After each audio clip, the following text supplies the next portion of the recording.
Introduction. Bhagavad Gita is the oldest and most widely read book of theistic science in the world today. Also known as the Gita Upanishad, the Bhagavad Gita has been the principal handbook of yoga for more than 5,000 years. In contrast to many mundane literatures of the present day, the Bhagavad Gita is free from mental speculation and is complete in knowledge of the eternal self, or the Atma, the process of bhakti yoga, and the nature and identity of the absolute truth, Sri Krishna. As such, the Bhagavad Gita is the single most important book in the world, surpassing all others in wisdom and enlightenment. The first word of Bhagavad Gita is dharma. Sometimes dharma is mistaken to mean religion or a particular belief, but it is not so. Dharma means the quintessential duty or knowledge that elevates our consciousness to a direct connection with the absolute truth. This is also known as Sanatana Dharma, the occupational duty of all living beings. The Bhagavad Gita begins with the word dharma. Thus we can understand from the outset that the Bhagavad Gita is not about dogma or a sectarian way of thinking. Indeed, Bhagavad Gita is the complete science of realizing the absolute truth. For an observant person, it is clear that the world around us is a bewildering place with many unsolved mysteries.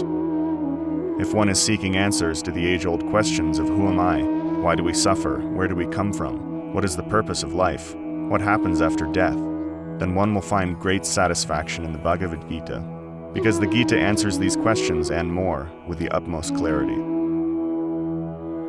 As a young seeker of truth, I first came in contact with the Bhagavad Gita in 1968.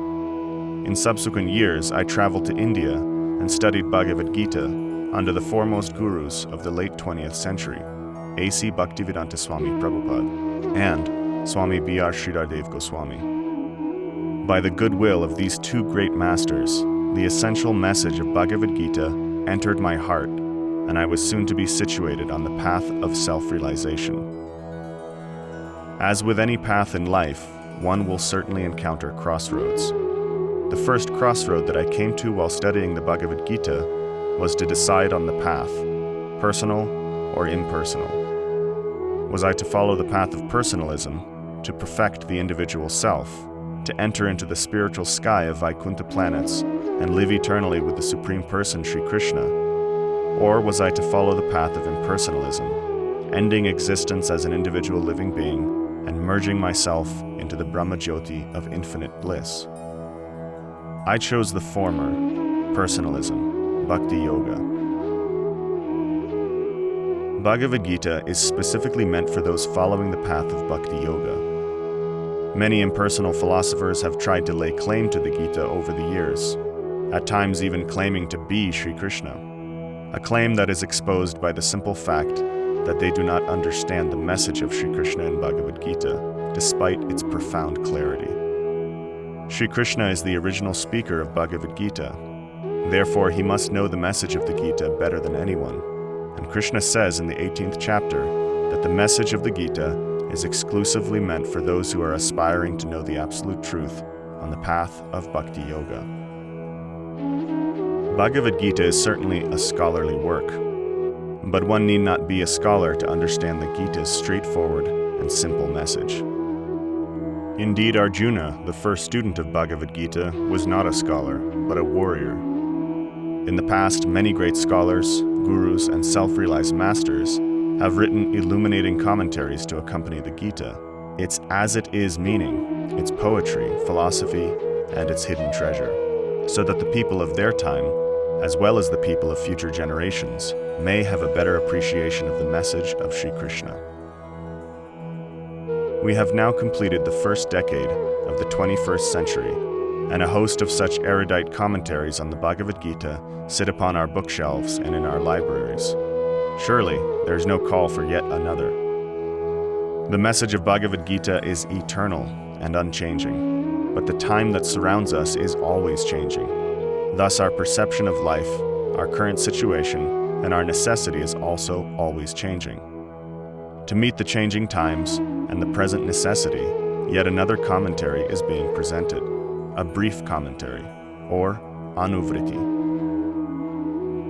According to Vishwanath Chakravarti, a renowned commentator on the Bhagavad Gita from antiquity, the first 6 chapters of the Gita mainly pertain to karma, the second 6 chapters to bhakti, and the final 6 chapters to jnana. But the answers to life's most puzzling questions are found throughout the 18 chapters of the Gita, with Sri Krishna's last and conclusive instruction to Arjuna in verse 66 of the last chapter, Sarva dharman parityaja, mam ekam sharanam vraja.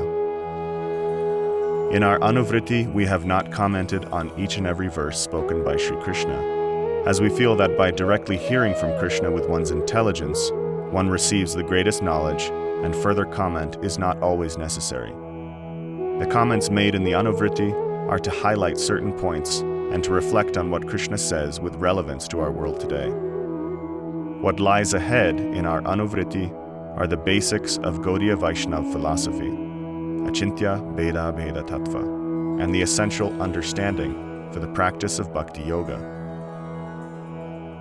Many readers may want to delve deeper into the knowledge of Bhagavad Gita, and for such persons we highly recommend the study of the 1973 Macmillan edition of Bhagavad Gita As It Is by A.C. Bhaktivedanta Swami Prabhupada. Other recommended readings are the commentaries of Vishwanath Chakravarti, Baladev Vidyabhushan, Bhaktivinoda Thakur, and Swami B.R. Sridhardev Goswami. We would like to express our sincere appreciation for those who have encouraged us in our work and helped to bring Bhagavad Gita, Sri Krishna's illuminations on the perfection of yoga, to completion. We especially want to mention here our God brothers, Swami Bhakti Bhavana Vishnu, Jayadev, Jagadishwar, our God sister Dira Lalita, and our sannyasi disciples, Swami Bhakti Vigyan Giri and Haridas Babaji Maharaj. May this publication be an offering unto the absolute truth, Sri Krishna.